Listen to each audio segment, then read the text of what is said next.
It seems obvious that social order and crime are opposites. But more than a century ago, French sociologist Emile Durkheim suggested it wasn't that simple.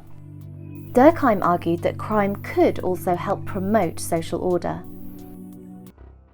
When criminals are tried and found guilty in a court of law, a process of moral instruction is also taking place. They'll put it in a moral context. They'll say something like, you've been found guilty of this terrible crime, you're not fit to be around decent law-abiding people, I'm going to send you to prison for 5 years. And this will be a warning to other people who are thinking of doing the same thing. So courts are institutions of morality as well as law.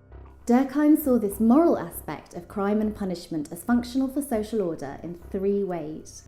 First, he said it helps to clarify moral boundaries. And a good example of this would be the introduction of zero-tolerance policing in New York. But sometimes the functions of crime can work in more or less the opposite direction. The second function of crime can sometimes be to reform the law.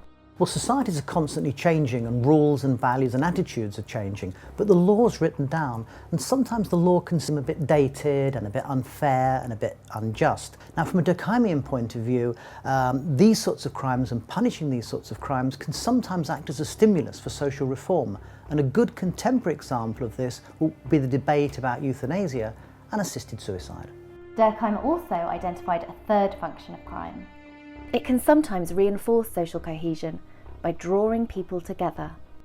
And when crimes breach these fundamental values, they bring about a great deal of moral anger and indignation, and at the same time strengthen these values. And a good example of this would be horrible crimes against children. One such case, one of the most shocking in British criminal history, began at the Strand Shopping Centre in Liverpool on February 23rd, 1993.